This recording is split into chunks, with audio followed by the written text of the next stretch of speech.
పరమ పవిత్రమైనటువంటి శ్రీ తిరుమల తిరుపతి వెంకటేశ్వర స్వామి వారి దర్శనార్థమై నేను కుటుంబ సభ్యులతో ఇక్కడ రావటం జరిగింది. ఆ పెద్ద కుమారుడు సూర్య విక్రమాదిత్య పెళ్ళి అయిన తర్వాత స్వామివారి ఆశీస్సులు తీసుకోవటం కోసం, అలాగే కొద్ది రోజుల్లోనే తెలంగాణ రాష్ట్ర ప్రభుత్వం తరఫు నుంచి శాసనసభలో బడ్జెట్ ప్రవేశపెట్టబోతా ఉన్నాం. బడ్జెట్ సంబంధించి కానీ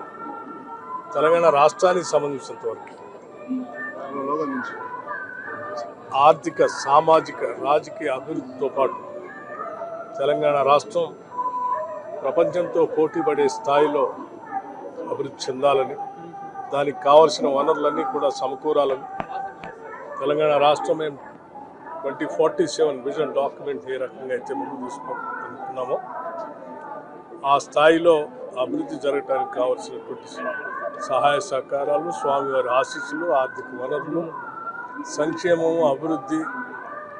అట్లాగే ఇన్ఫ్రాస్ట్రక్చర్ అన్నిటితో కలిసినటువంటి సమగ్ర అభివృద్ధితో కూడిన తెలంగాణ రాష్ట్రం ముందుకు ఎదిగేటట్టుగా, అట్లాగే రెండు రాష్ట్రాలు కూడా ఎదగాలని, అభివృద్ధి చెందాలని, ప్రపంచవ్యాప్తంగా ఉన్నటువంటి తెలుగు వాళ్ళంతా కూడా సుఖంగా, సంతోషంగా ఉండాలని, ఆ రకంగా ఆశీర్వదించమని భగవంతుడు కోరుకుంటున్నాను.